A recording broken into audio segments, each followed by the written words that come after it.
যদি আপনারা এই গাছের নিচে প্রদীপ প্রজ্বলিত করে পূজা করে আসেন, তাহলে আপনার সকল মনস্কামনা পূর্ণ হবে, সর্ব আপদ বিপদ থেকে রক্ষা হবে এবং আপনার সংসারে নানা রকমের যে দুর্ভিক্ষ, দুশ্চিন্তা, অকাল মৃত্যুর ভয়, বিপদ আপদ তার হাত থেকে রক্ষা পাবেন। বন্ধুরা, শ্রাবণ মাসের প্রতিটি সোমবারই আপনারা এই কার্যটি করতে পারেন। এর জন্য সকালে সবাইকে শিব পূজা করে নিতে হবে। শ্রাবণ মাসের সোমবার প্রতি ঘরে ঘরে সকলেই শিব পূজা করে থাকেন, কেউ উপবাস করে, কেউ যতক্ষণ না পূজা করেন শিব ভগবানের ততক্ষণ নির্জলা থেকে শিব পূজা করার পর শাব ফল মিষ্টি গ্রহণ করেন। বন্ধুরা, কিভাবে এই পূজা করবেন, এই পূজার সঠিক সময়, নিয়ম সবকিছুই জানিয়ে দেব। তো আসুন বন্ধুরা, পুরো ভিডিওটি দেখে নেওয়া যাক। তার আগে ছোট্ট একটি অনুরোধ করব, সম্পূর্ণরূপে ভিডিওটি দেখার জন্য অবশ্যই আপনারা চ্যানেলটিকে সাবস্ক্রাইব করে রাখুন। এই চ্যানেলটিকে সাবস্ক্রাইব করে বেল আইকনটি অবশ্যই ক্লিক করে রাখুন। আপকামিং পূজা পাঠ, তন্ত্রকথা, জ্যোতিষশাস্ত্র, বাস্তু টিপস, টোটকা উপায় দেখার জন্য অবশ্যই একটি লাইক করে কমেন্ট বক্সে হর হর মহাদেব অবশ্যই লিখে দেবেন। বন্ধুরা, শ্রাবণ মাস অতি পবিত্র মাস এবং শ্রাবণ মাস দেবাদিদেব বাবা মহাদেবের মাস বলে মান্য করা হয়।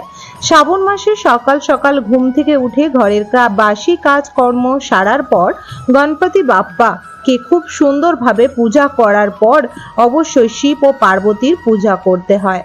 শিব পার্বতী পূজা করা সম্পূর্ণ হলে সন্ধ্যা বেলায় আপনারা যদি আশেপাশে শিবালয় থাকে সেইখানে অথবা আপনার শিব পার্বতীর সামনে অবশ্যই একটি ঘিয়ের প্রদীপ, একটি মোমবাতি অবশ্যই জ্বালাবেন। অবশ্যই ধূপ, দীপ ও কর্পূর সহকারে আরতি করবেন। তারপরে সন্ধ্যাবেলায় আপনাকে যেতে হবে বিশেষ একটি গাছের কাছে, যেটি হলো বেল গাছ। বন্ধুরা, আপনার আশেপাশে বেল গাছ আছে এমন জায়গায় চলে যাবেন। বেল গাছে যাওয়ার সময় আপনি চন্দন, সিঁদুর, কিছু মিষ্টি, যেমন আপনি মিশরি নিতে পারেন, সাদা বাতাসা নিতে পারেন বা সাদা রঙের যে কোনো মিষ্টি, অথবা আপনি ক্ষীর বানিয়ে খুলি যেগুলো হয়, যেগুলো খুঁড়িও বলে থাকে অনেক জায়গায়, এমন কোনো মাটির পাত্রর মধ্যে ভোগ অর্পণ করে নিতে পারেন। এবার আপনাকে সেই বেল গাছের পূজা করতে হবে। কিছু লাল ও সাদা ফুল, সাথে ধূপ এবং ঘিয়ের প্রদীপ আপনাকে নিতে হবে তুলোর সলতে দিয়ে, এবং নিতে হবে কর্পূর। সর্বপ্রথম বেলগাছের কাছে গিয়ে আপনি হাত জোড়ে প্রার্থনা করে নিতে পারেন। এই দিন সবুজ চুড়ি যারা ধারণ করতে চায়, আপনারা শিব পার্বতীকে ঠেকিয়ে বা বেলগাছে ঠেকিয়ে আপনারা এই চুড়ি ধারণ করতে পারেন। সন্ধ্যাবেলায় বেলগাছের নিচে মাতা লক্ষ্মীর বসবাস হয়, সাথে বেলগাছে মাতা পার্বতী ও শিবেরও আশীর্বাদ ও বিরাজমান মান্য করা হয়। তাই অবশ্যই সন্ধ্যাবেলায় আপনাকে এই মাটির মধ্যে কিছুটি ফুল অর্পণ করতে হবে, লাল ও সাদা, এবং সেখানে এক ঘট জল অর্পণ করতে হবে ওম নমঃ শিবায় বলে বলে। এক ঘট জল অর্পণ করার পর লাল ও সাদা ফুল অর্পণ করতে হবে দেবাদিদেব বাবা মহাদেব ও মা লক্ষ্মী ও মাতা পার্বতীকে স্মরণ করে। মা লক্ষ্মীর আশীর্বাদে আপনার ঘরে ধন দৌলত ও সুখ শান্তি সমৃদ্ধি বজায় থাকবে। যারা নববিবাহিত তারা কিন্তু উভয়ে একসাথে গিয়ে আজকের দিনে বেলগাছ ও শিব ভগবান মাতা পার্বতীর পূজা করতে পারেন। এতে জীবন অনেক সুন্দর ও মঙ্গলময় কাটবে, আপনাদের দুইজনের সম্পর্ক অটুট ও পবিত্র থাকবে।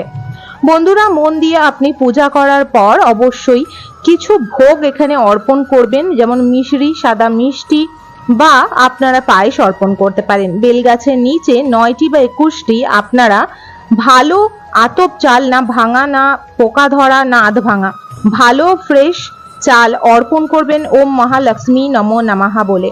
এবং সেখানে আপনারা অবশ্যই যখন যাবেন, অবশ্যই যারা বিবাহিত, যারা মঙ্গলসূত্র পরেন, অবশ্যই মঙ্গলসূত্র, সবুজ চুড়ি, আলতা, মেহেন্দি, সিঁদুর এবং 16 সিঙ্গার যাকে বলে একটি বিবাহিত মহিলার জন্য পরে গিয়ে পূজা করলে মাতা লক্ষ্মী ও উভয় শিব ও পার্বতী অনেক অনেক প্রসন্ন হয়।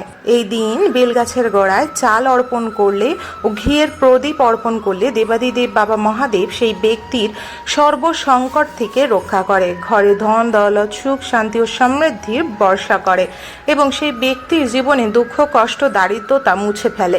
এই দিন বেলগাছের যদি নিচে কর্পূরের আরতি করেন, এতে আপনার ঘরে সুখ শান্তি ও সমৃদ্ধি বজায় থাকবে। আশা রাখবো বন্ধুরা আজকের এই ভিডিও তথ্যটি আপনাদের ভালো লেগেছে। যদি ভালো লেগে থাকে একটি লাইক করবেন, কমেন্ট বক্সে হর হর মহাদেব অবশ্যই লিখবেন এবং অবশ্যই চ্যানেলটিকে সাবস্ক্রাইব করে রাখবেন আপকামিং পূজা পাঠ, তন্ত্রকথা, জ্যোতিষশাস্ত্র, বাস্তু টিপস, টোটকা উপায় দেখার জন্য। হরে কৃষ্ণ, রাধে রাধে, ওম নমঃ শিবায়।